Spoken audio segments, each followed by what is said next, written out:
कृष्ण हरे देश वाढवा जय जय राम कृष्ण हरे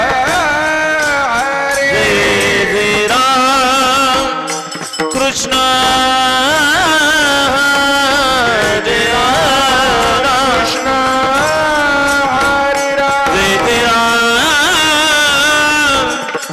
कृष्ण हरे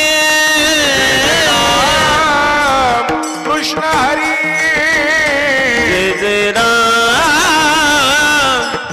कृष्ण हरे राम कृष्ण हरे जय जय राम कृष्ण हरे कृष्ण हरे हरे जय जय राम कृष्ण हरे जय जय राम कृष्ण हरे हरे जय जय राम कृष्ण हरे जय जय राम कृष्ण हरे जय जय राम कृष्ण हरे हरे जय जय राम कृष्ण हरे हरे जय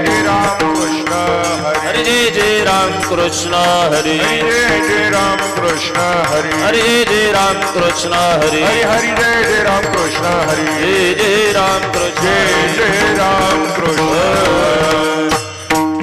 जय जय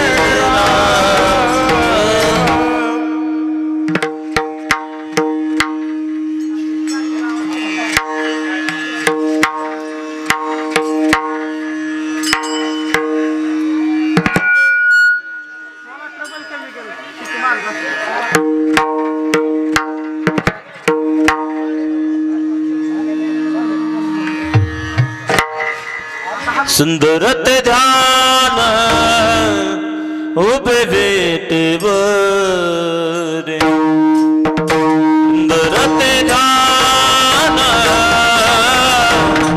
उभे भेटेवर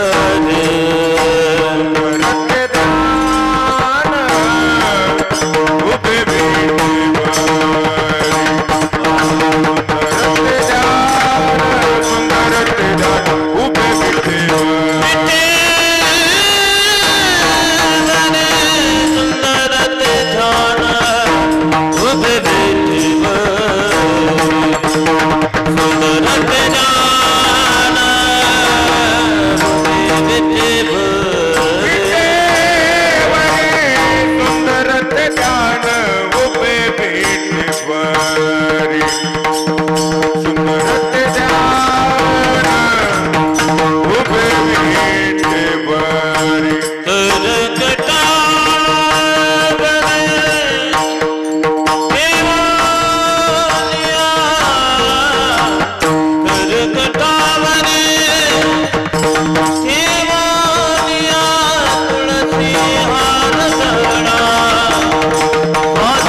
मगर गुणाने तळमळीचा श्रवण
हॅलो हॅलो राम कृष्ण हरी जय जय राम कृष्ण हरी जय जय राम कृष्ण हरी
रूप पाहता लोचनी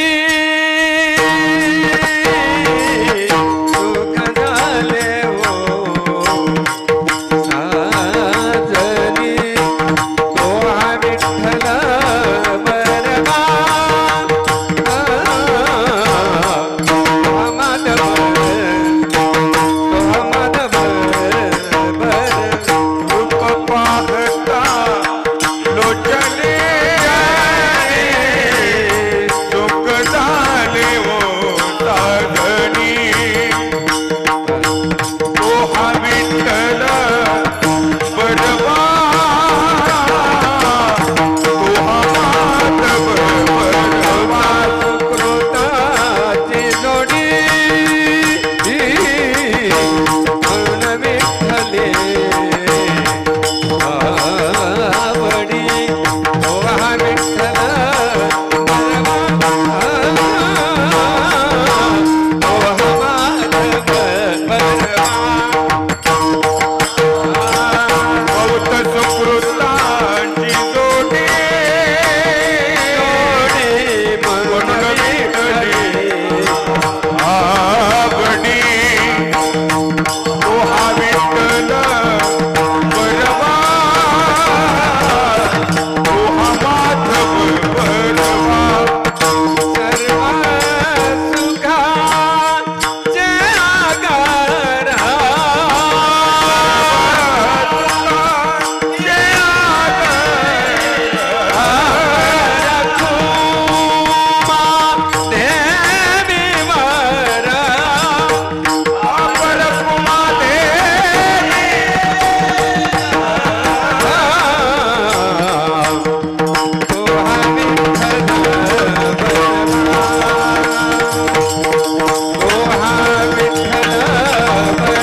पदावरी दिला आपुले करी आपुले करी दिला आपुले करी पिंड पदावरी दिला आपुलिया करी दिला आपुलिये करी दिला आपुलिये करी माझे झाले काय वर्जना पिटल पितराचे ऋण पितराचे ऋण पिटल पितरा माझे झाले गयावर्जन पिटले पितरांचे ऋण पिटले पितरांचे ऋण केले कर्मांतर बोंब मारिले हरिहर माझे झाले काय वर्जना पिटल पितराचे ऋण केले कर्मांतर बोंब मारिली हरिहर माझे झाले गयावर्जन पिटले पितरांचे ऋण तुका म्हणे माझे भार उतरले ओझे भार उतरले ओझे कामने माझे भार उतरले ओझे भार उतरले ओझे भार उतरले ओझे माझे झाले गया झाले गयावर्जन झाले गया झाले गयावर्जन झाले गया वर्जन चले पितराचे ऋण चले पितराचे ऋण चले पितराचे माझे झाले गयावर्जन पितरांचे ऋण पितरांचे ऋण पितरांचे ऋण आवे ढोपार कुमाई कुमार कुमार ढोपार कुमार अपार कुमार कुमाई अपार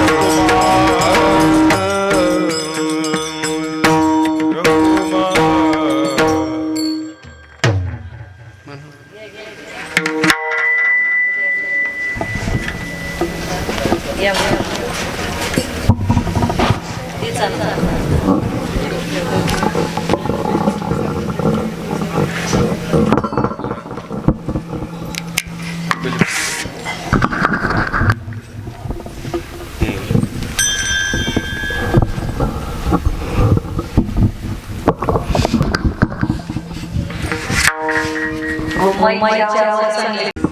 पिंड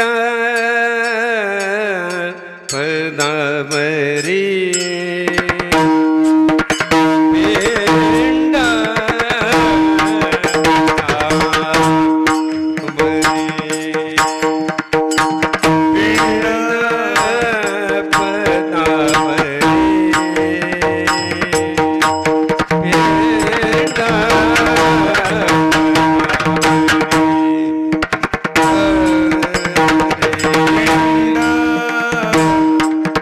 पदावरी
पदावरी दिला आम्ही मागे झालेल्या वचन फिटले पितराचे ऊन केले कर्मकर कोप मारिले हर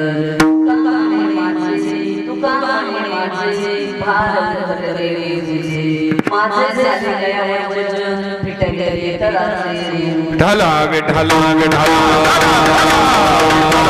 विठला विठला पांडुरंगा करू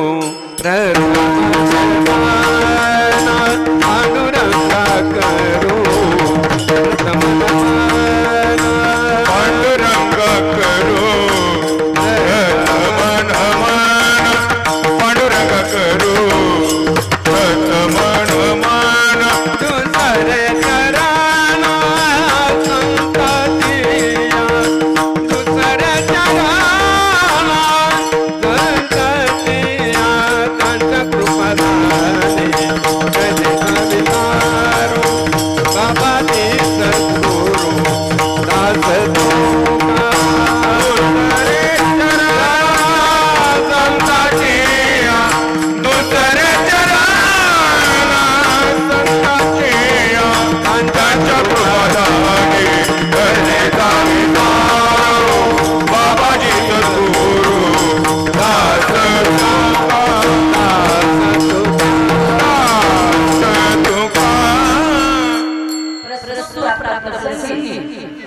कीर्तन रूपी सेवेकरी घेतलेला अभंग वैराग्याचे मूर्तिमंत पुतळे देवीचे सुप्रसिद्ध साधू जगन्नाथ जगन्नाथ विश्ववंद्य महाराष्ट्र भूषण वारकरी संप्रदायाच्या कळकळसाने शोभणारे जगद्गुरु तुकोबाराय यांचा हा 4 चरणाचा आणि प्रथम पुण्य स्मरणाच्या चिंतने घेतलेला अभंग आहे.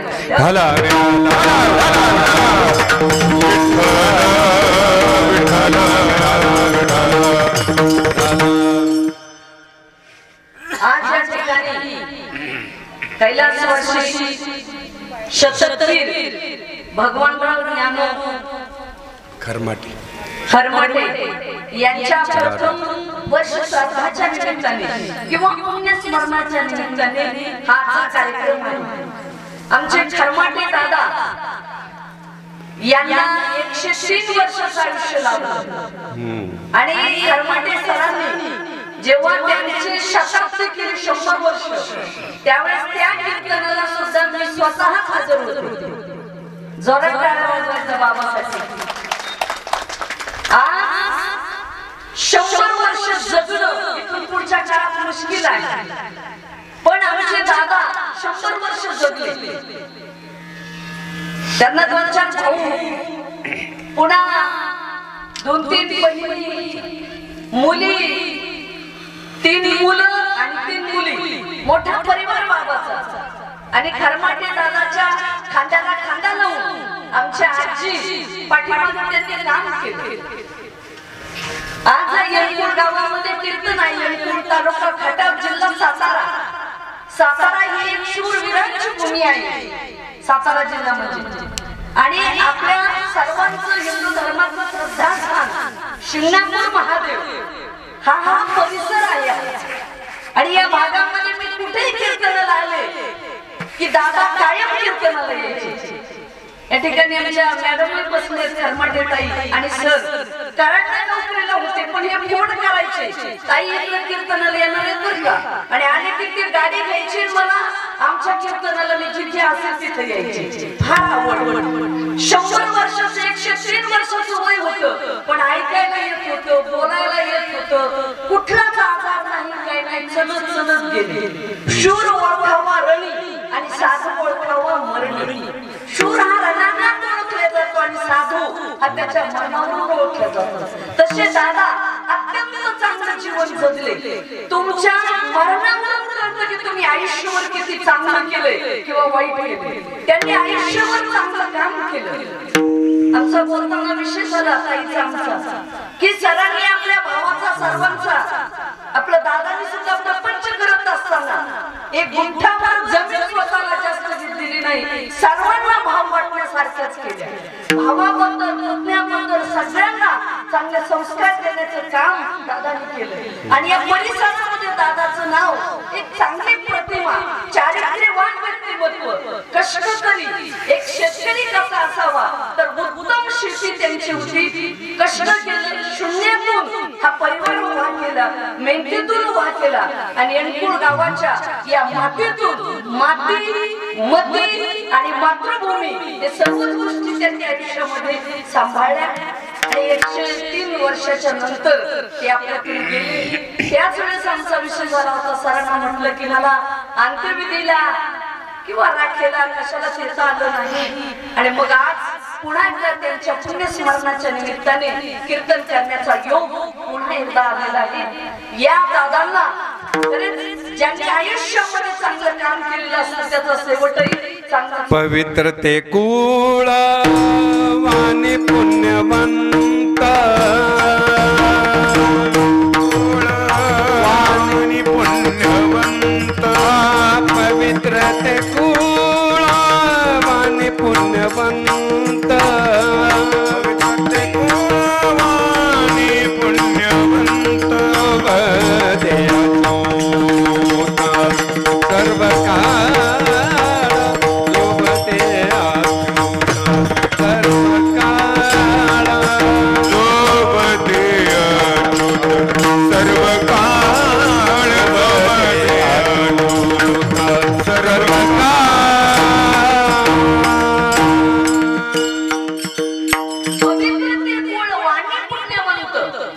म्हणजे असं होतं की त्यांच्या पवित्र कुळामध्ये जन्माला आले खरमाटे कुळ ते पवित्र होतं आणि त्यांची वाणी सुद्धा चांगली होती. तुम्हाला सांगू शिलवान मुलगा जन्माला यायला आईचं पुण्य लागतं, दानशूर मुलगा जन्माला यायला बापाचं पुण्य लागतं आणि उदार मुलगा जन्माला यायला वंशाचं पुण्य लागतं. तसंही दादा खरमाटे दादा अत्यंत पवित्र शुद्ध अंतःकरणाचे व्यक्तिमत्व, सज्जन व्यक्तिमत्व, चारित्र्यवान व्यक्तिमत्व म्हणून एवढे दिवस ते जगले. आणि आज याच मातीमध्ये त्यांच्या आयुष्याचा शेवट झाला. किती दिवस जगले यापेक्षा कसे जगले याला महत्व आहे. म्हणून येनकोळ पूर्ण गाव सांगेल की दादा खूप चांगले जगले आणि म्हणूनच लेकरांचं पुढे चांगलं झालं. सगळ्या मुलींना मुलांना नातवंड परतोंड आणि खापरतोंड इतक्या पिढ्या बाबांनी पाहिल्या बरं का.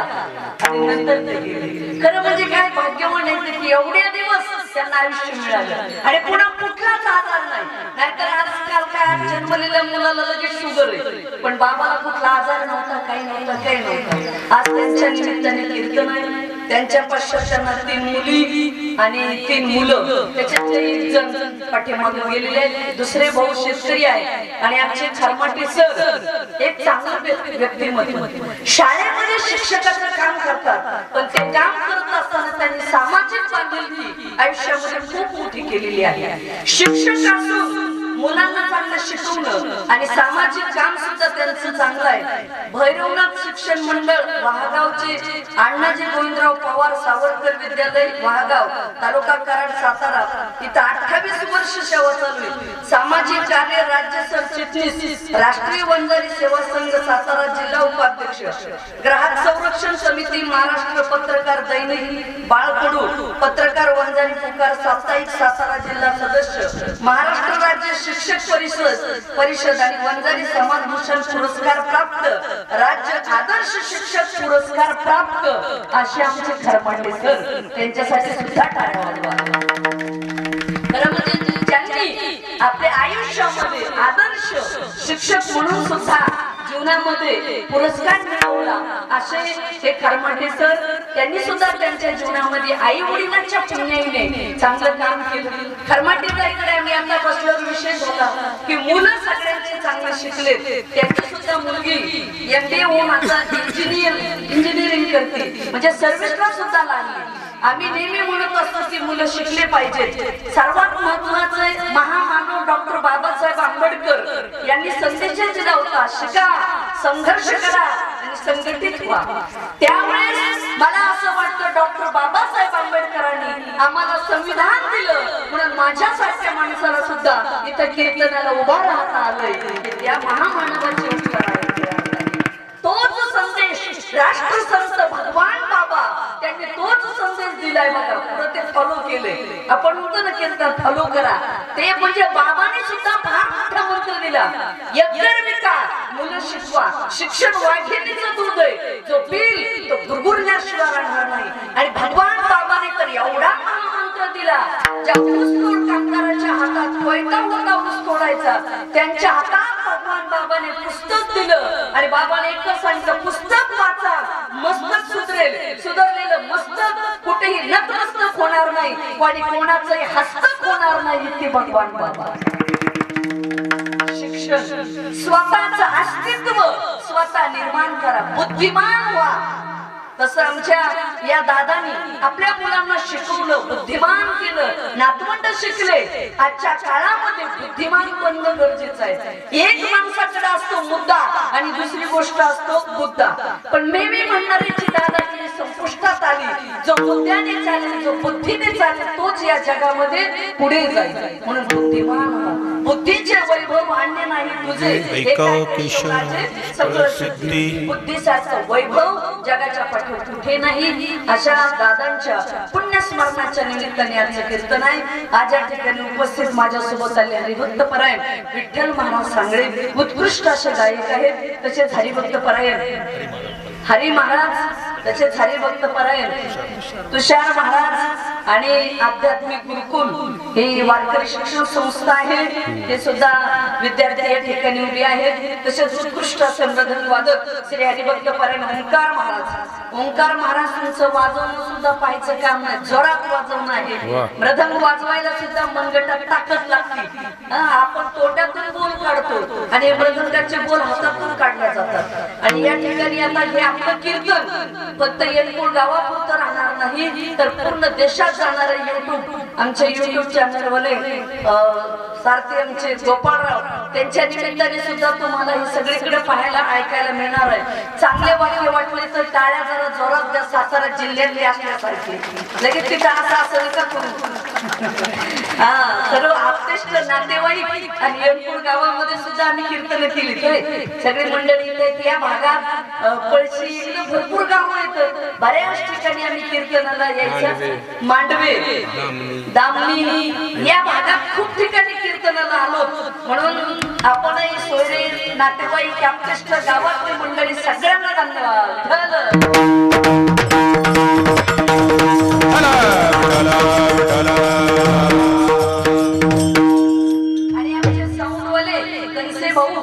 तुमची सिस्टीम सुद्धा फार छान आहे चांगली माईक सिस्टीम आहे आवाज सुद्धा फार चांगला आहे म्हणून आमच्याही आवाजाला असं मोकळं करा छान आवाज द्या म्हणून तुम्हालाही धन्यवाद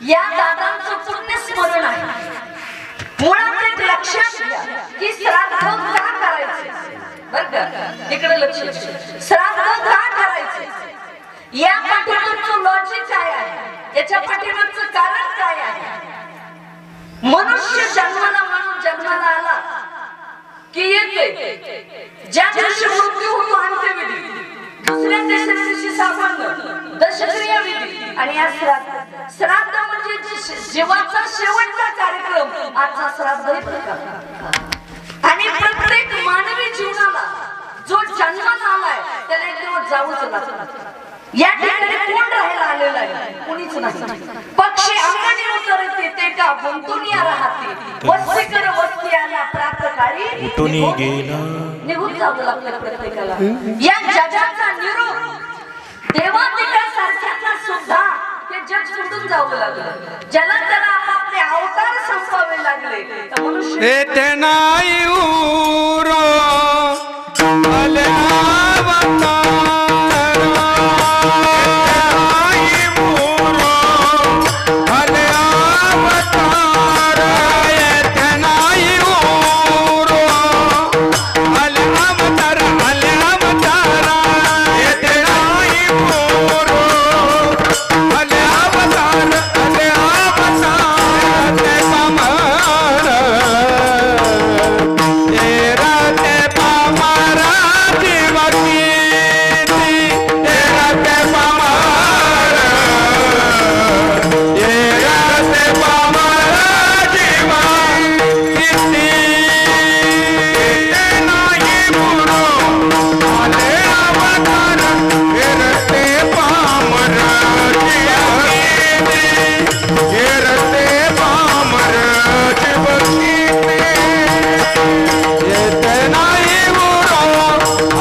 रामाला कृष्णाला तेव्हा आपला अवतार संपवला गेला आपला अवतार किती दिवस राहणार आहे होय आपला अवतार काय ऐकवर व्हायची वेळ आली ना आपल्या अवताराची कसा झाला तुम्ही सांगा तुम्ही बाबा तुम्ही 40 वर्षापूर्वी कसे दिसत होता आणि आज बदल तरुण बाळपणामध्ये जे दिसतं ते तारुण्यात नाही तारुण्यात दिसतो वय झाल्यावर म्हणजे आपला अवतार हा संपण्याच्या दिशेने चाललेला आहे म्हणून हा अवतार संपायचा आहे सगळ्याचा काही माणसांची जगतात की आपल्या बापदादाचीच प्रॉपर्टी काहीला सोडून जायचं की नाही हेच कळायला तयार नाही कसे वागतात कसे जगतात कसे बोलतात कितीही उर्मटपणा क्या तेरी औकात है क्या तेरी शान है माटी के पुतले तुझे कितना गुमान है काय अवकात काय शान मातीचा पुतळा मातीतच जाऊन मिसळणार आहे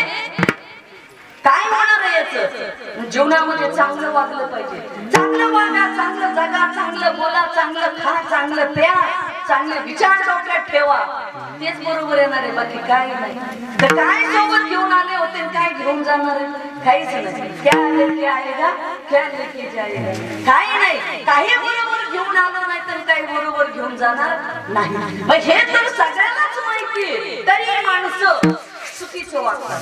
आयुष्यात एक गोष्ट लक्षात ठेवा, जीवनामध्ये चुकीचं मागू नका. आणि परमार्थ या शब्दाची व्याख्या काय? दुसऱ्याचं वाईट होईल हे आपल्या मनात सुद्धा आणू नका. देव तुमचं कधीच वाईट करणार नाही, हे खरं ब्रीद वाक्य आहे. वेगळं करणे, काळ्या दगडावरची पांढरी रेघ. आपले कर्म चांगले करा आणि आपण चांगलं वागा. एके दिवशी हे जग सोडून आपल्याला जावं लागणार आहे. देह जाईल जाईल, देह जाईल जाईल, देह जाईल जाईल, देह जाईल जाईल, देह जाईल जाईल, त्याची काळोबा खाईल. देह जाईल जाईल, त्याची काळोबा खाईल, त्याची काळोबा खाईल.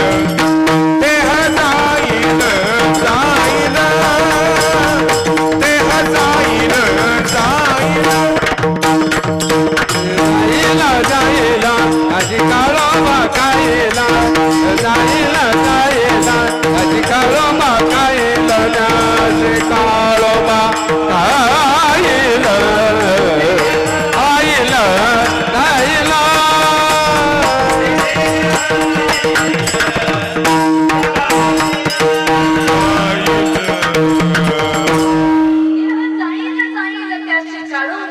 देह जाणार आहे तर कुणाला गॅरंटी का? आम्हाला तर नाही गॅरंटी. आम्ही रात्री बीडवरून संगमनेरला गेलो होतो. इंदुरीकर महाराजांच्या मुलीचं लग्न होतं आणि संगमनेरवरून इथं आलो. पहाटे यायला आम्हाला किती वाजत? रात्री 4. विचार करा, एका ड्रायव्हरने आमचं येणं होतं तर 2 ड्रायव्हर सोबत आणले. जवळपास 700-800 किलोमीटर झालं ना इथपर्यंत यायला. आणि इथून पुन्हा जायचंय. काय गॅरंटी नाही. आपल्याला चालवणारा वरचा कुणीतरी म्हणून आपण चालतोय महाराज. जसं टीव्ही एक खोक आहे, पण रिमोट दाबलं की चॅनल बदलतात. ओंकार महाराज तसं आपला चॅनल विधात्याच्या हातात आहे. किती दिवस याचे सेल चालू ठेवायचे त्याच्या हातात आहे. कापले मग कशाला रुबाब करत असतो? क्षण भंगूर नाही भरावसा,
क्षणाचा भरवसा नाही.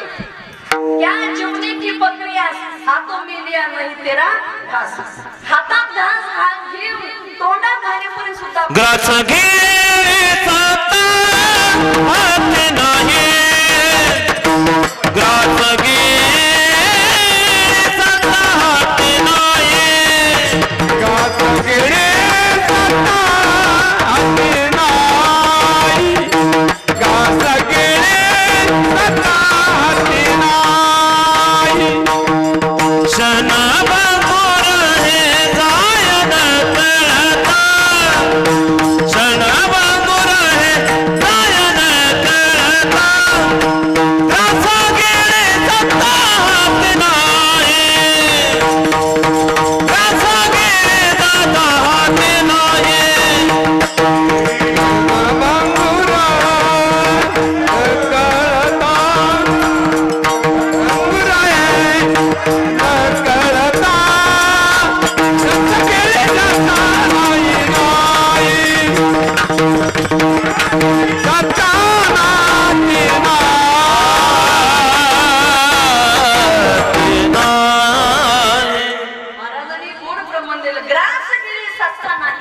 हाती आता घेतलेला घास तोंडात जाईपर्यंत सुद्धा आपली सत्ता नाही.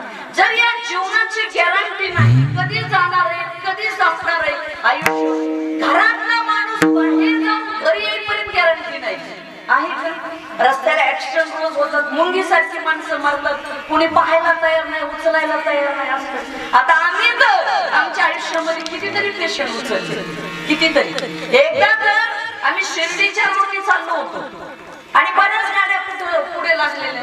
म्हटलं काय झालं विचारलं, म्हटलं ऍक्सिडेंट झाला आणि कुणी जाऊन उचलायला तयार नाही. शेवटी आम्ही आमच्या ड्रायव्हरला घेतलं, म्हटलं चला आपण जाऊ गाडीकडे, सांगले महाराज गोपाळ सोबत. गेलो आम्ही आणि गेल्यानंतर गाडीमध्ये ड्रायव्हर आणि ड्रायव्हरच्या शेजारी बसलेला माणूस, दोघही गाडी चेक करतो आणि 7-8 गाड्या आमच्या पुढे उभा, पण कुणी हात लाविना. आणि तेच उलट मला म्हणे, हो मॅडम तुम्ही कशाला हात लावता? त्यांना काय माहिती मी महाराज आहे म्हणून. अरे म्हणले येडे झालात का काय?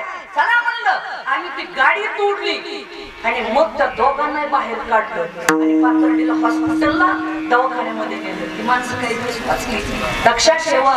पण लोक मग जेव्हा आम्ही पळालो तेव्हा माणसं निघाली, इतकी माणसं आवडत. एक लक्षात ठेवा, इथं बसलेली सगळी किंवा या युट्यूबच्या माध्यमातून कुठलाही माणूस तुम्हाला रस्त्याला पडलेला दिसला, ऍक्सिडेंट झालेला दिसला, उतरा, त्याला आपल्या गाडीत टाका, आपलं किती अर्जंट काम असलं तरी, आणि जवळ जे हॉस्पिटल आहे त्या हॉस्पिटलला न्या.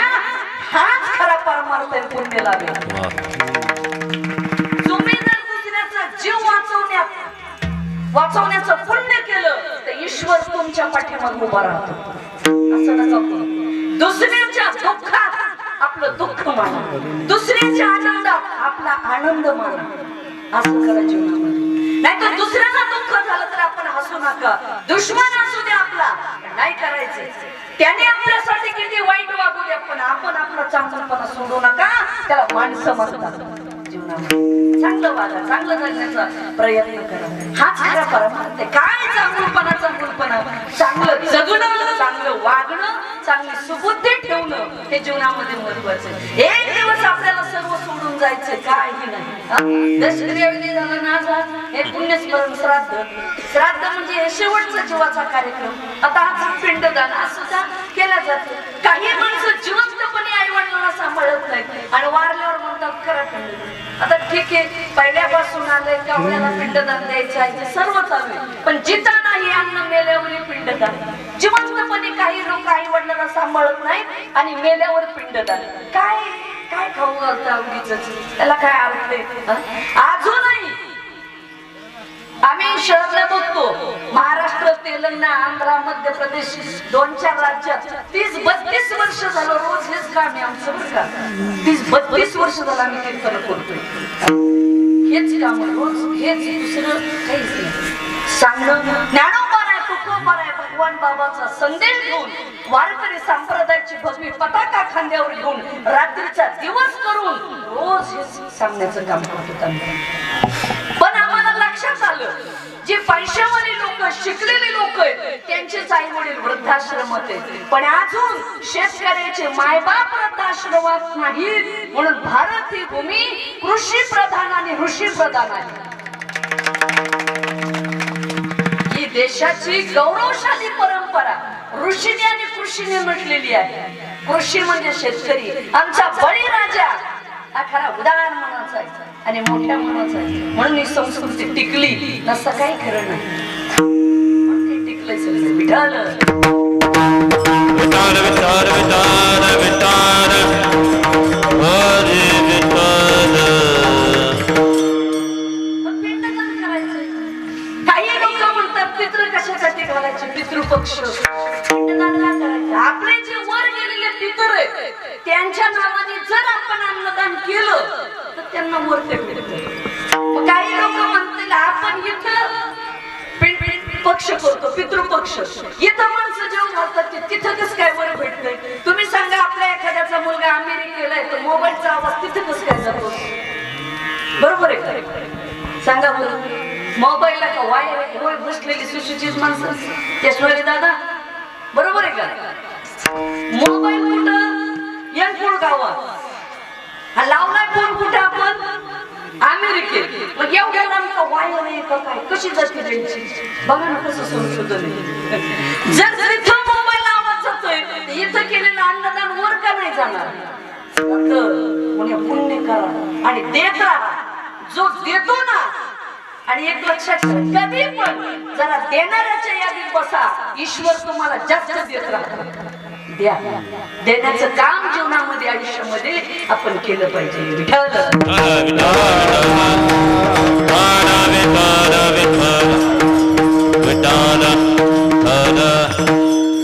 काही शिकलेली लोक आम्ही पाहिले आई वडील वारले तरी डोक्याची केस काढत नाही पण काढली पाहिजे ज्यांनी तुम्हाला जन्माला घातलंय राजा हो त्यांचं सूचक तुम्ही पाळलंच पाहिजे ना आणि मला तर कमाल वाटते ज्या मायबापाने आपल्याला जन्म दिलाय त्यांच्यासाठी आम्ही काही करू शकत नाही तर गावासाठी देशासाठी धर्मासाठी देवासाठी या समाजासाठी तुम्ही काय करणार आहे जयाची आई धड नाही जायचं परत पुसची काही ज्याला परिवाराला द्यायला वेळ नाही ज्याला घर कळत नाही कुटुंब कळत नाही ज्याला मुलं पत्नी बहीण आई वडील कळत नाही त्याला जग काय करणार आहे अशा विकृत माणसाला काय करणार आहे जग अहो हे सगळं करण्यासाठीच कीर्तनाची गरज आहे आणि कीर्तन हा महाराष्ट्राचा आत्मा आहे भारत देशामध्ये अनेक राष्ट्र आहेत पण त्यापैकी महाराष्ट्राला एवढं महत्व का आलं ज्ञानोबा आहे तुकोबा आहे नाथ महाराज जनाबाई मुक्ताबाई मीराबाई बहिणाबाई सोयराबाई निर्मळाबाई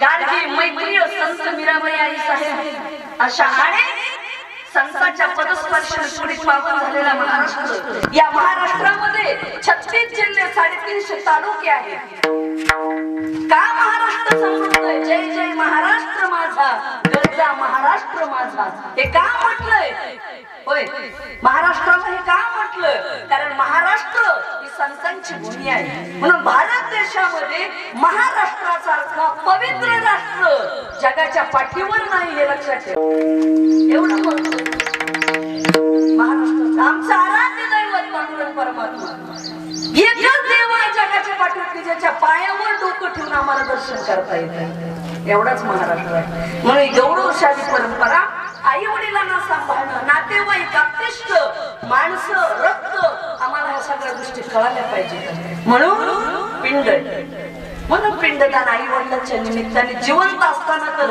आई वडील सांभाळाच गेल्यानंतर सुद्धा आपल्या भारतीय संस्कृतीच्या पद्धतीने नियमविधी हे सुद्धा करावेच लागतात माय बापे केवळ काशी माय बापे केवळ काशी माय बापे केवळ काशी माय बाप केवळ काशी तेने न जावे तीर्थासी कुंडलिके काय केले परब्रह्म उभे केले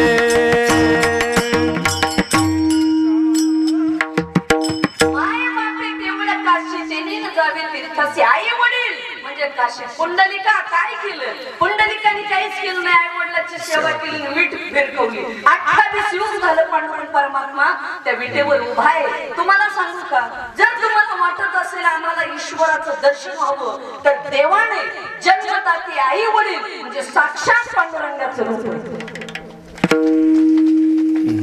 तरी टाळ्या वाजवत नाहीत म्हणजे काय माणसं आहेत का कंस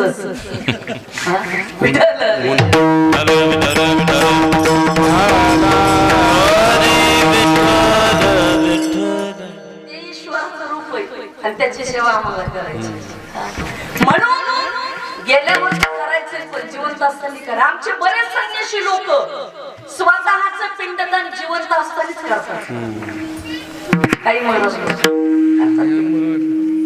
पण आमचे जगद्गुरु तुकोबाराय म्हणतात बाकीचं सोडावं पण आम्ही देहरूपी हा देहच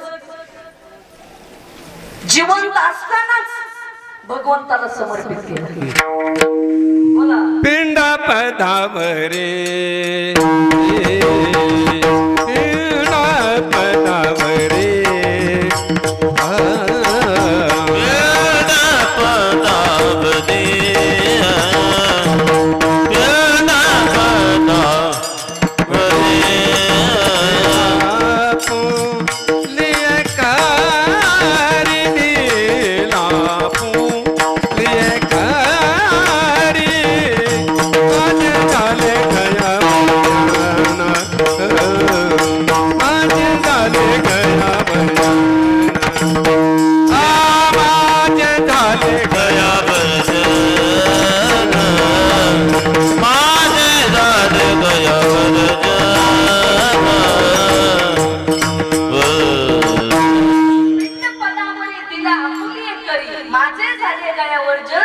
फिटले पितराचे ऋण. तुकाराम महाराज म्हणतात की आम्ही शरीर रूपी पिंडच भगवंताला समर्पित केला. हा देहच म्हणून देह देवाची कारणी. देह कुठेतरी देवाच्या कारणाला लागला पाहिजे आणि मुखामध्ये अमृतासारखी वाणी असली पाहिजे.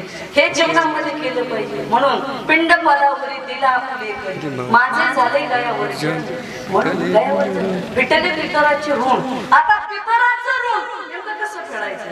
आज आपले हे दादा आहेत. आता आपण म्हटलं ऋण फेडू आपण वडिलाचं, आईचं ऋण फेडू. एखादा मुलगा कलेक्टर झाला, इकडे लक्ष. आता कलेक्टर झालेला मुलगा जर म्हटला आई सांग तुझ्या दुधाची किती करोड रुपये किंमत आहे? किती करोड नाही किती अब्ज रुपये दिले तरी आईच्या दुधाची किंमत होणार आहे का? कशानेच होऊ शकत नाही. लक्षात ठेवा. आईनं तुम्हाला खूप काही दिलंय बरं का, खूप काही दिले. 9 महिने 9 दिवस जिने आपल्या उदरात ठेवले, जन्म दिला, तुम्हाला लहानाचं मोठं केलं, हे जग दाखवलं. तरी आमची तरुण पिढी सरळ आई वडिलांना म्हणते तुम्ही आमच्यासाठी काय केलं. मी म्हणेल तुमच्यासाठी काय केलं यापेक्षा तुम्हाला जन्माला घातलं हेच फार मोठं केलं. फक्त तुम्ही नीट का शिका. तरुण मुलांनी आणि मुलींनी नीट का शिकावं. आई बापाने तुम्हाला शिकून पायावर उभा केलंय, मोठं केलंय, शिक्षण दिलंय. पुढचं कर्तव्य तुमचं आहे ना चांगलं करणं. अहो आईने आम्हाला दूध पाजलं अमृतासारखं. तुम्ही बघा वारल्यानंतर दुसऱ्या दिवशी आपण हस्ती काढतो. गंगेला नाशिकला रामकुंडावर टाकतो, कोणी काशीला टाकतंय, कोणी गयाला टाकतंय, गंगेला टाकतंय. मग 1,000 वर्षाची हाडं आपल्याला सापडतात. आपली हाडं एवढी मजबूत का झाली याचा कधी विचार केला का?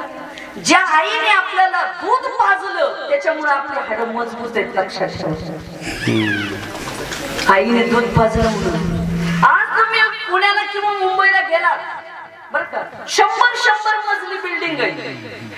पण त्या कशावर उभ्या आहेत त्या बिल्डिंग? होय कशावर उभ्या आहेत बिल्डिंग? स्टीलवर ना, लोखंड इथे ठेवायचं, इकडे तोंड करायचं. लोखंडावर उभे आहेत. बरोबर आहे का? तसं हे जे शरीर आहे ना या हाडावर उभा आहे.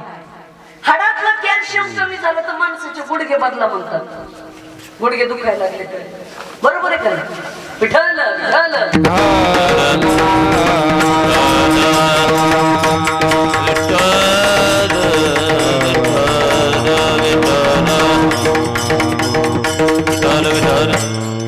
आईने आम्हाला हाडं दान दिली. हे पहिलं आईने दिलेलं दान आहे. दुसरं आईने दिलेलं दान बघा नाळ. विचार करा. शांत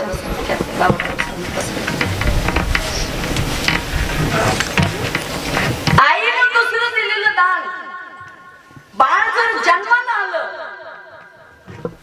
तर बाळ जेव्हा श्वास घेत त्याच वेळेस नाळ तोडलं जातं, नाही तर बाळ जाण्याची शक्यता असते. म्हणजे बाळाचं नाईचं किती नातं आहे बघा.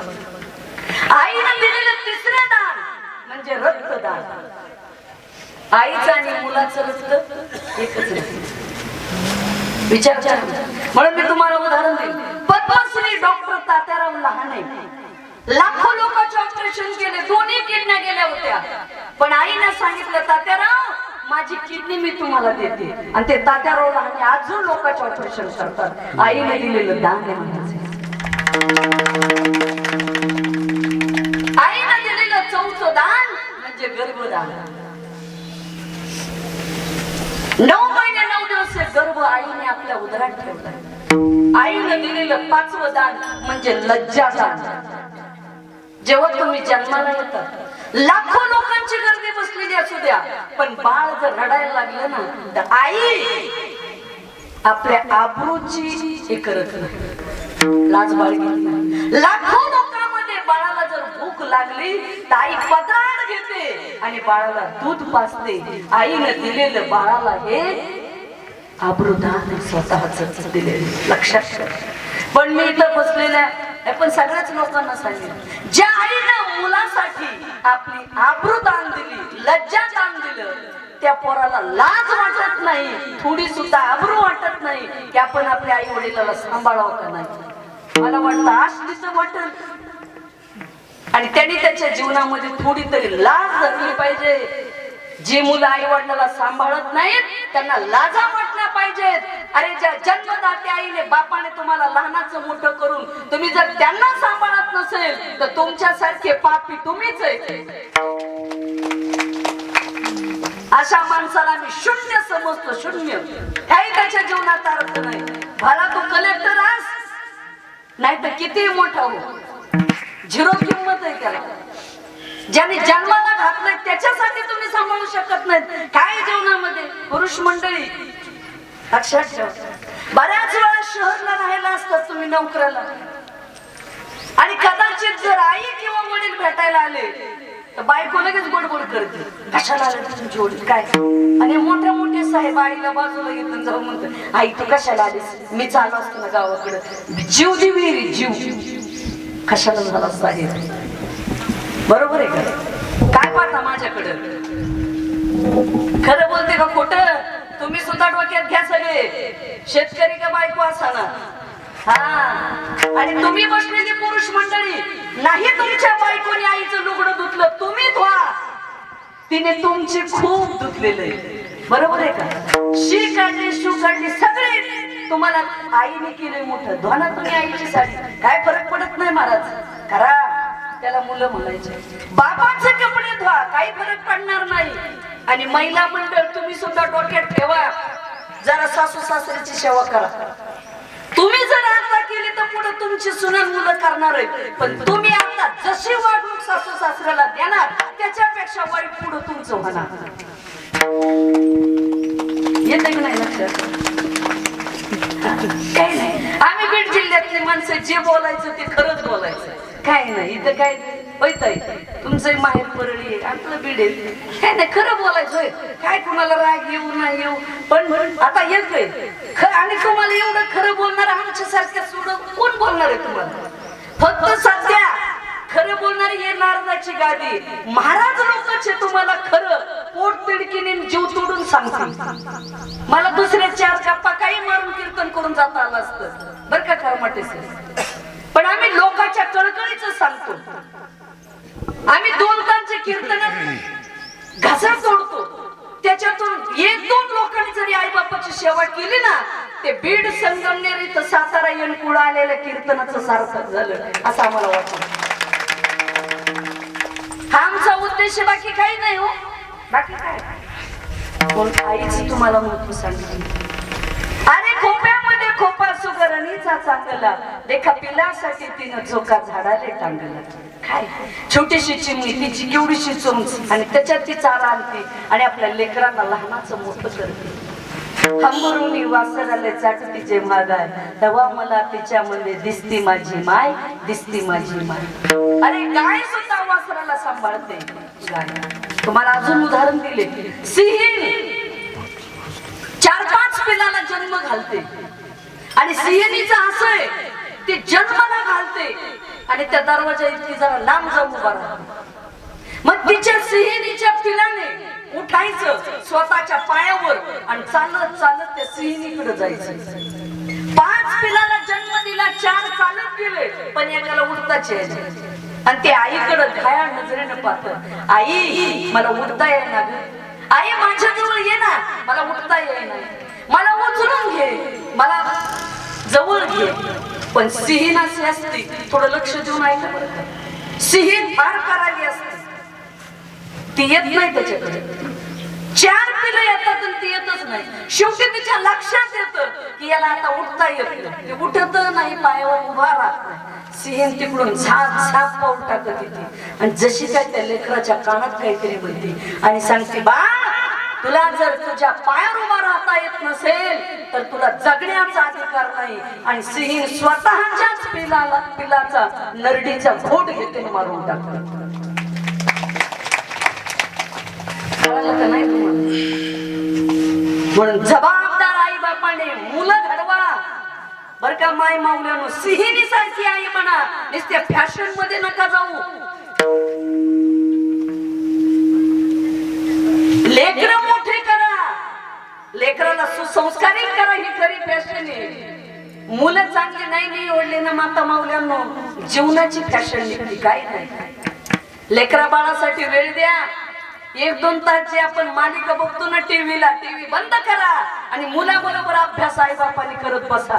बापाला ड्युटी करायची आई घरी असेल तर आईने लेकराला वेळ द्या, तरच लेकरं घडतील. राष्ट्रमाता जिजाऊ साहेबांनी शिवरायांना घडवलं, संभाजी राजांना घडवलं त्यांच्या आईने, तेव्हा ती माणसं मोठी झाली. संत भगवान बाबा, संत वामन भाऊ महाराज, या देशाचे लोकनेते, माजी केंद्रीय ग्राम विकास मंत्री आदरणीय गोपीनाथरावजी मुंडे साहेब, मोठी माणसं झाली जीवनामध्ये. उगीच होतात का माणसं मोठी? आई वडिलांनी सुद्धा तेवढी मेहनत आणि कष्ट घ्यावे लागतात. अजून मी तुम्हाला दुसरं उदाहरण देईल. विंचविन असते ना, विंचविनीकडं बाळाला दूध पाजण्याची कुठलीच व्यवस्था नाही. मग विंचविन काय करते? बाळाला जन्म देते आणि ते बाळाला सांगते, बाळांनो मला टोचा मारा. आणि मग ते बाळ तिला टोचा मारतात, रक्त सेवन करतात आणि ती विंचविन जी असते का मादी, ती गतप्राण होती. म्हणजे ती लेकराला जन्म देते, स्वतःच बलिदान देते. हे नसेल बऱ्याच लोकांना माहिती, काहीला असेल. म्हणजे बघा आईचं लेकरासाठी किती बलिदान असतं. म्हणून आईने आणि बापाने आपली मुलं चांगलीच घडवली पाहिजे. आज माता माऊल्यानं तुम्ही तर सगळ्या बसला. आपण म्हणतो मुली चांगल्या वागत नाही, चांगल्या राहिल्या नाहीत, बाहेर कॉलेजचं वातावरण बिघडलं. पण प्रत्येक आईला माहिती असतं आपली मुलगी जरा चुकीचं वागायला लागली, तिला जागेवर आणा. आणि इथं बसलेल्या मुलींनो, शिकलेल्या पोरींनी एकच काम करा, लग्न होईपर्यंत आपण ज्या बापाने आणि आईने जन्माला घातलंय त्या बापाचं नाव करा, स्वतःच्या पायावर उभा राहा आणि आई वडिलांना न सांगता पळून जाऊ नका, लग्न करू नका, तरच खऱ्या मुली आहेत. तुम्ही जिजाऊच्या सावित्रीच्या लेकी आहात हे डोक्यात. काही काही मुलं आम्ही बघतो MBBS ला लागलेले असतात, हाडाची काढ रक्ताचं पाणी करून आई बापाने मुलाला मोठं केलेलं. वडील विचारतात, बाळू तुझं लग्न, तो म्हणतो फायनल होऊ द्या. MBBS MD चं फायनल होतं आणि मुलगा कुठेतरी रूम मध्ये फॅनला लटकलेला दिसतो. का फाशी घेतली मुलाने? काही नाही, ती म्हणली होती माझ्याबरोबर लग्न करील, ती दुसऱ्या बरोबरच केलं. अरे मूर्खा, तुला का फाशी घ्यायला फाशी आली का? हा काय फाशी घेतात? दुसरी कर ना, का फाशी घेतो? सगळी बसलेली लोक लक्षात ठेवा, कणखरवाना फाशा घ्यायच्या नाही हो. वेळ आली तर फाशी द्या, पण फाशी घेऊ नका. दुसऱ्याला एखाद्याने आपल्यासाठी वाईट केलं, आपल्याला जर फाशी देत असेल तर म्हणजे दुसऱ्याला फाशी द्यायचीच नाही, हा मराठी शब्द आहे. आणि आपणही फाशी घ्यायची नाही, उलट दुसऱ्याची फाशी सोडवा. आपणही फाशी घेऊ नका, फाशीला देऊ नका आणि फाशी घेऊ नका. आत्महत्या करूच नका चुकून. जीवनामध्ये जसं सुख बघतो तसं दुःखाला तोंड देण्याची आपल्या जीवनामध्ये तयारी ठेवा. म्हणून तुम्हाला आईचं सांगितलं, बापाचं सांगितलं. बाप आमचे भगवान दादा, ज्या बापाने जसे कष्ट घेतले, मेहनत घेतलं आणि सुसंस्कारित आपली मुलं घडवली. आम्ही नेहमी कीर्तनात सांगतो, जमीन सुपीक असेल तर पीक सुपीकच येणार बरं. आणि जमीन जर माड रानाची असली ना, कुसळाची, तर पिकत असली. कळालं का? होय, आई वडील रूपी जमीन कसदार लागते तेव्हा पोरं चांगली जन्माला येतात. कधी कधी शहाणी माणसं मारुतीच्या पारावर बसली आणि एखाद्याचं पोरग धिंगाणा करत असेल खरंच, तर विचारायचं नाही त्या पोराचं नाव काय, कोणाचं पोरग आहे ते, कोण आहे बाप त्याचा. सांगितलं का मग बरोबर आहे, बापच तसा आहे, तो पोरगा काय नीट जन्माला येणार आहे. कळलं का नाही? प्रत्येक बाप म्हणतो माझा पोरगा दारू पिला नाही पाहिजे. तुम्ही सोडा ना अगोदर, बापाने नीट का शिकायला पोरग करणारच आहे. कळतंय का नाही? बरोबर आहे का मी बोलतो? बापाने पेढी ओढायची, बापाने सिगारेट ओढायची, बापाने म्हणायची चुलीत जा एवढी पेटून. मग पोरग पेटवायला गेलं की तिकडेच एक सुरका मारून येते. झालं मग सुरूच आहे. अहो पहिलं तुम्हाला निर्व्यसनी बनवलं तर तेव्हा पोरं नीट बनतील ना. मग आई बापाने काही पथ्य पाळले पाहिजे तेव्हा पोरं नीट घडते. अहो बाप म्हणजे? बापाचे माझा वड माया माझी फुलं जाई दोघांच्या सावलीची काय सांगू पडे जाई. बाप म्हणजे वडाचं झाड आहे आणि आई म्हणजे फुलं जाई. इथं बसलेल्या प्रत्येक माणसाला बाप आहे, आई आहे. आमचा बाप हाडाची काढा रक्ताचं पाणी करतो. काबाड कष्ट करणारा बाप असेल, मुलगा मोठा झाला तरी वयस्कर बाप म्हणतो बाबा तू झोप, मी दारे मोडून येतो रात्रीच्या थंडीत 2-3 वाजता.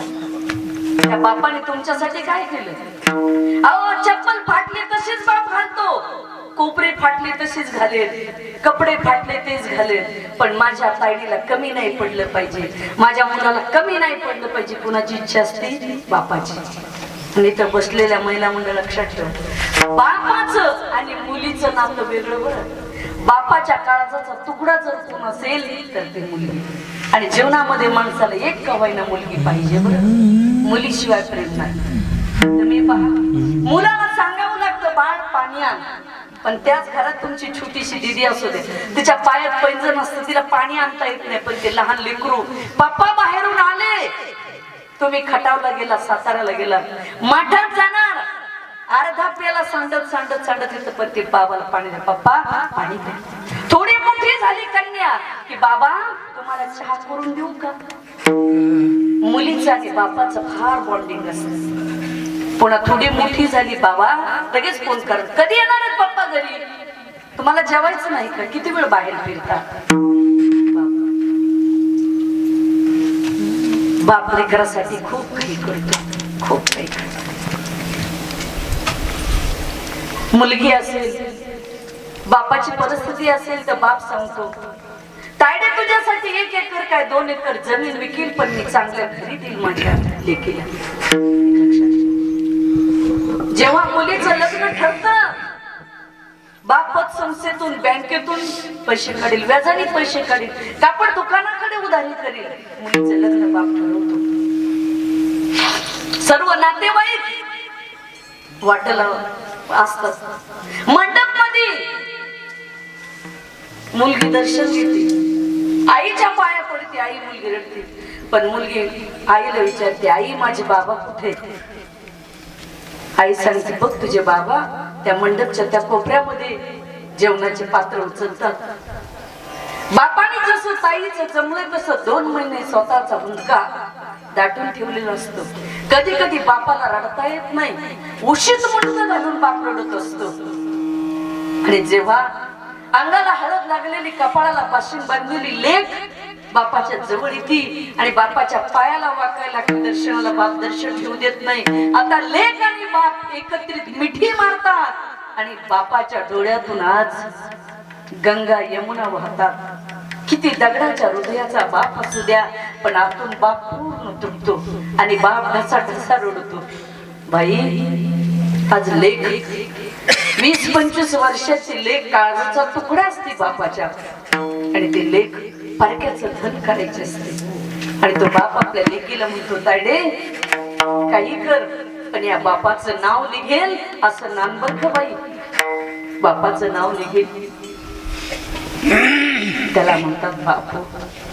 आमचा बाप उपवाशी राहिला, आमच्या बापाने लोकांची काबड कष्ट केले, मुलाचा प्रपंच केला या बापाने, मुलींचं कल्याण केलं बापाने.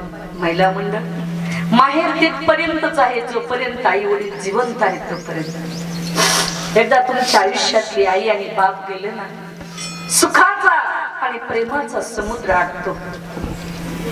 लक्षात असे काही बाप आम्ही पाहिले. मुलं वेगळी निघतात आणि बाप एसटी स्टँड पर्यंत वाटायला व्हायला जातो. तायडे 1000-2000च्या नोटा काढतो, ताई जवळ देतो. ताई तुझ्या भावाने तुला भारी साडी घेतली नसेल, कपडे घेतले नसतील, पण जा खटावला जा आणि या वृद्ध बापाच्या हातचे तुझ्या लेकराला चांगले कपडे घे. तायडे आता हातात काही राहिलं नाही रे माझ्या, तुझ्या भावाच्या हातात दे म्हणणारा बाप. पण तुम्हाला सांगू का, आयुष्यामध्ये बापाच्या प्रेमाची आणि आईच्या प्रेमाची बरोबरी कुणीच करू शकत नाही. जोपर्यंत तुमचा बाप जिवंत आहे ना, तोपर्यंत तुम्हाला कुठल्या दुःखाच्या झळा लागू देत नाही. बापाने दिलेली शाबासकी वेगळीच. जेवढी आमच्यासाठी आमची आई कष्ट करते तेवढेच आमच्यासाठी आमचे वडील कष्ट करतात. शेतात कष्ट करणारा बाप असेल तरी राब राब राबतो. नोकरी करणारा बाप असेल तर ओव्हर टाइम ड्युटी करतो. नोकरीच्या पैशावर लोन काढतो. माझ्या मुलाला चांगलं शिक्षण द्यायचंय, माझ्या ताईला चांगलं शिक्षण द्यायचंय. काही काही आई तर आम्ही अशा बघितल्या मंगळसूत्र घाण ठेवतात किंवा मोडतात, पण माझ्या मुलाच्या शिक्षणाची फीस कमी नाही पडली पाहिजे भारतात. मालकाला सांगते, अहो माझा दागिना, माझी मुलं शिकून मोठी व्हावेत, हाच माझा दागिना आहे. त्याचं नाव आहे आई वडील. आम्हाला कधी आमचा बाप करणार, आम्हाला कधी आमची आई करणार. मी तुम्हाला सुरुवातीला सांगितलं, जिवंत आई वडील म्हणजे जिवंत देवाचं रूप आहे. ईश्वराने तुम्हाला मायबापाच्या रूपात तोच तुम्हाला आहे. म्हणून आई वडिलाची किंमत करा. पण बरेच लोक आम्हाला पुन्हा कीर्तन झाल्यावर भेटतात, ताई पण आमचा बाप बडबड करतो, आई बडबड करते. काही नाही, 7च्या नंतर मेंदूचा ताबा जातो. लहान लेकरं आणि म्हातारी माणसं यांची बुद्धी सारखीच होती. तुम्ही त्यांना आपण नाही समजून घ्यायचं तर कुणी घ्यायचं? तुम्ही लहानपणी रडले, कुणी उचलून घेतलं तुम्हाला? आई बाप्पा. म्हणून आजही आई बाप्पा काय नाही, माझ्या आजच्या कीर्तनातून आई वडील काय करायचं. ज्यांना आई वडील कळाले त्यांना जग कळालं, आणि ज्यांना जग कळालं पण आई वडील कळाले नाही तर ते जीवनात शून्य आहे. पण आई वडील थोर आहे. आई वडील माझे थोर, काय सांगू त्यांचे उपकार. जीवनाच्या वाटेवरती किती असतो त्यांचा आधार. आई माझे मायेचा सागर, तिला तिने जीवना तार. तळप जाऊन नरक नकच्या रानात राहील समाजा साठी तू कष्टाच्या कामात. कधी मिळेल मुठभर घास, कधी घडे तुला उपवास. ओला मातीतून चालताना उडविल काट्याचे पास. हे मायेचा दिला तिने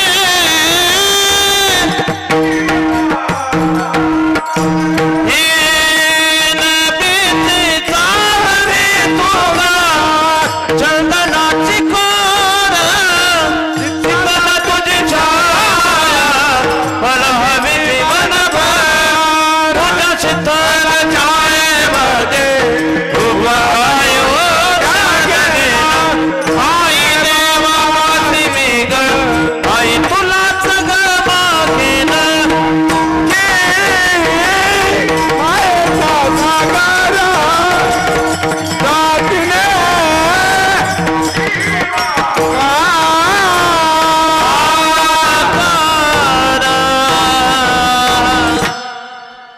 सांगरे महाराजांनी आईची कविता गोड गायली. आई वडील माझे थोर, काय सांगू त्यांचे उपकार. जीवनाच्या वाटेवरती किती असतो त्यांचा आधार. तळपत्या उन्हात रखरखत्या रानात राहिले समाजासाठी तू ग कष्टाच्या घामात. आता ऊन तापलंय, हे केले आपल्याला मंडप दिलाय तरी घाम निघतोय. पडतंय काय ऊन रखरख तापलंय. पण एक सांगू, एवढ्या रखरखत्या उन्हात मायबाप आपले कष्ट करतात आणि लेकरांना मोठं करतात. मला असं वाटतं आई बापाला लागलेल्या उन्हाची जाणीव ज्या मुलांना असते ती खरी मुले. कुठेतरी कदर करतात, कदर करतात. आम्हाला बाप कळायला पाहिजे आमचा. आम्ही क्रिकेट पाहतो, सचिन तेंडुलकरने षटकार मारले की वा काय बॅटिंग आहे. विराट कोहली क्रिकेट खेळला, काय रन काढले, काय बॉलिंग केली. अरे आमच्या बापाने येनकुळ मध्ये शेतात त्याला घरी आला किती रन काढले याची कधी जाणीव आहे आपल्याला? हे डोक्यात ठेवा. अरे आपल्या बापाने खूप रन काढले तुमच्यासाठी, तुमचे आयुष्य उभा करण्यासाठी. हे रन कधी कळणार तुम्हाला?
जीवनामध्ये करतो ना तर लेकराच्या ओढीमुळे करतो. ओढ बरोबर आहे का? जसे बापाला लेकराची ओढ आहे म्हणून बाप लेकरासाठी नाही ते करतो. आणि तसे लेकराला बापाची ओढ का नाही म्हणून तुम्हाला ओढ आहे बायको करायची, ओढ बायकोची कारण बायकोची ओढ. पण ज्या बापाने तुमच्यासाठी ओढ आता केली ती ओढ कधीतरी लागू. माझं मत आहे प्रामाणिक बायकोला 20,000ची साडी घे, पण त्याच्याबरोबर आईला फक्त 1,000 रुपयाची साडी घे. 20,000ची साडी तुम्ही बायकोला पैठणी आणून बघा तरी बायको म्हणणार डिझाईन बरोबर नाही, कलर बरोबर नाही, कॉम्बिनेशन बरोबर नाही, ही डिझाईन इथं नको होती. मिस्टर तुम्हाला काही कळत नाही, मला विचारायचं, व्हिडिओ कॉल करायचा, स्वतः शानपणा करतात, अक्कल नाही. काय बघता माझ्याकडे? सगळ्याचा अनुभव आहे. काय तुम्ही सत्त राहिला खरंय तुम्हाला डोकंच नाही. गोंड्याचा बाप अक्कल नाही मला काय म्हणतात, डोकंच नाही. तो कलर मला होता ना, तो कशाला आम्हाला डबल? ही वरची डिझाईन अशी नको होती, ती खालून पाहिजे होती. हा मोठा काठ नको, छोटा पाहिजे होता. तुम्ही पैठणी जरा सॉफ्ट सुताची पैठणी पाहिजे होती, अशी कशाला सॉफ्ट सिल्क, प्युअर सिल्क. आता साड्यात आमची PhD झालेली, त्याला काय असं. पण आई सगळे मी थोडं वस्तुस्थितीवर कीर्तन करतो, खरं बोलतो. आई 1,000ची साडी आणा हो, कलर कसा आणा, लुगडं कसंही साधा आणा. आई त्या येनकुळ मध्ये 4 डिझाईन. सखूबाई माझ्या लेकाने मला साडी आणली, माझ्या लेकाने मला साडी आणली. आईच्या डोळ्यात आनंदाश्रू येतात आणि आई भरभरून आशीर्वाद देते. सखूबाई माझ्या लेकाने साडी आणली बरं का मला, माझा मुलगा साहेब झाला. आनंद कोणाला? आईला. मुलाला 5,000चा ड्रेस घ्या तरी मुलगा म्हणतो बाबा मला पुन्हा वाढदिवसाला पाहिजे. बाप म्हणतो अरे या महिन्याचा पगार झाला, काही होऊ द्या तुमचं पण आणाच. आणि बापाला काय लागतो? तुमचा पायजामा, टोपीन, गमजा.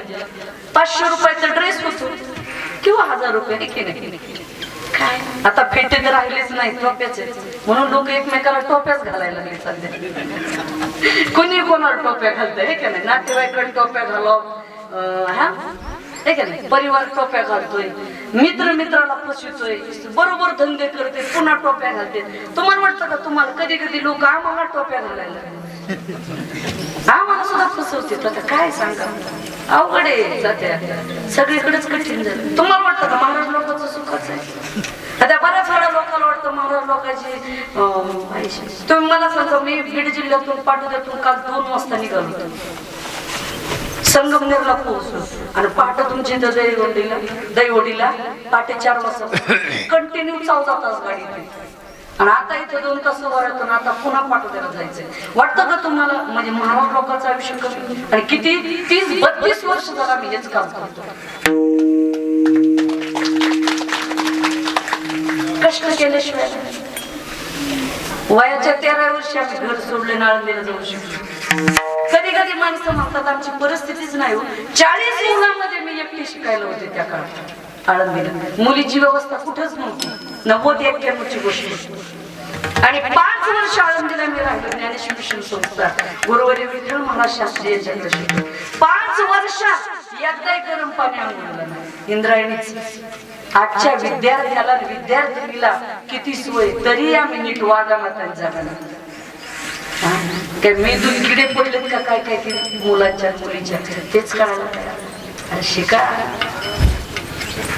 शिक्षण घ्या. गरिबी टोचली पाहिजे, गरिबी सडली पाहिजे, परिस्थितीची जाणीव असली पाहिजे. आणि जो परिस्थितीवर मात करतो तोच आयुष्यात मोठा होतो. खरा ठेवा, काहीतरी जीवनात करायचंय, स्वप्न मोठी ठेवा. आंबेडकराला एक जणांनी विचारलं होतं, आंबेडकर तुम्ही एक पाठी आहात बर का? एकदा वाचलेलं लक्षात कसं राहतं? आंबेडकर म्हटले, अरे बाजारात जाऊन पैसे देऊन पुस्तक विकत घ्यावं एवढी परिस्थिती नाही, म्हणून मी वाचताना असं वाचतो की पुन्हा या पुस्तकाची गरज नाही पडली पाहिजे. याला म्हणतात एपीजे अब्दुल कलाम साहेब. किती डिग्र्या? मदुराईला जाऊन मी जाऊन आले, दक्षिण भारत. हे फिरून या सगळं. स्वतःच्या रूम मध्ये पुस्तक, डिग्र्या आणि फक्त 4-2 फोटो. एवढे वेळ झाले या देशाचे राष्ट्रपती. शोध लावले त्यांनी, शास्त्रज्ञ झाले. आणि हे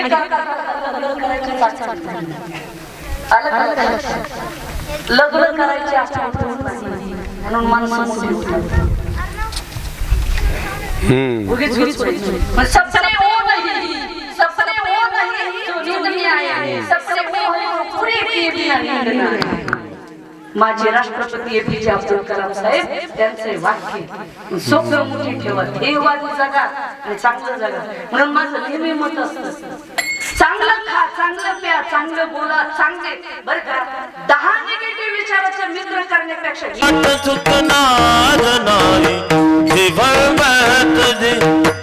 तो मित्र कर मित्र मध्ये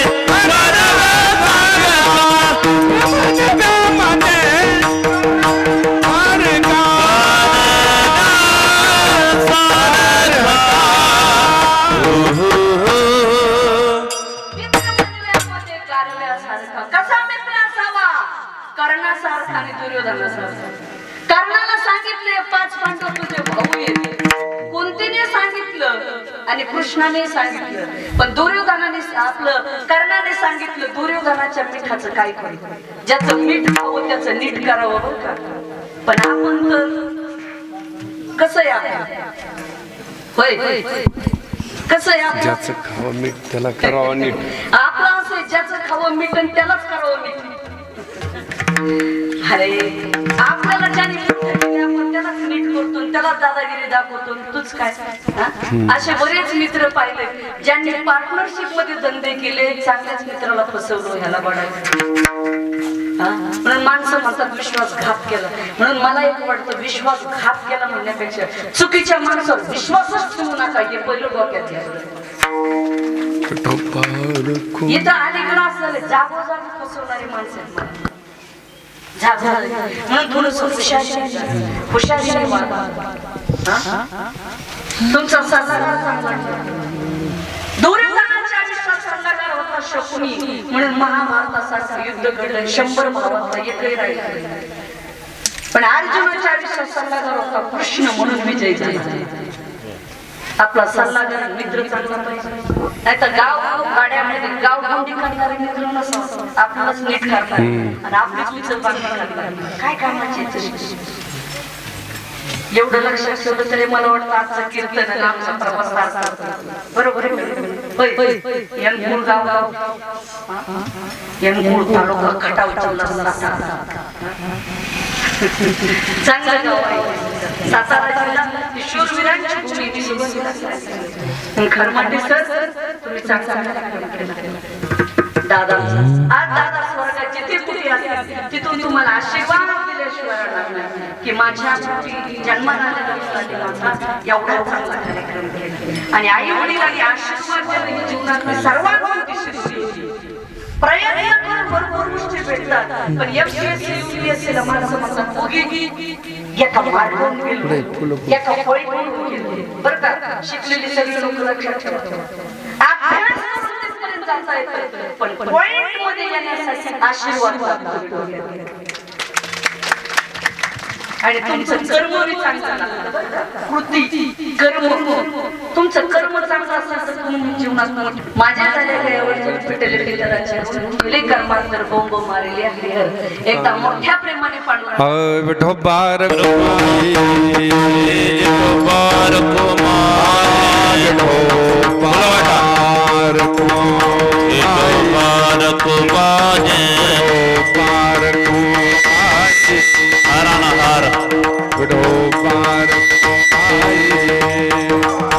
फुलं फुलं वाटा फुलं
जय जय विठ्ठल जय जय विठ्ठल विठ्ठल जय जय विठ्ठल बोली रे कुली बेडी वा कुडी वतले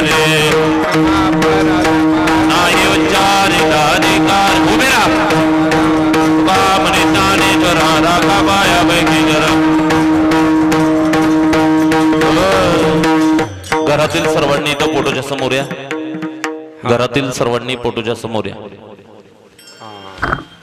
आम्ही जातो तुम्ही कृपा तुझा विसकळा वाढवीळ झाला बाबा रंग बोलावितो काळी विटो आमाची पावला वाढवीळ झाला बाबा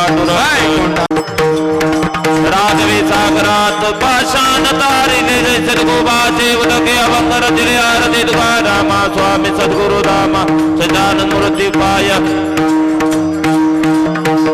तुरणे जे ब्रह्म तुकाचे आले म्हणून रामेश्वरी चरणी मस्तक टेकिले आरती तुकारा स्वामी सद्गुरुदामादिदास गुरुदेव पाय दाखवियामा हरिगुरुनांगन मनी नजर डोळ्याला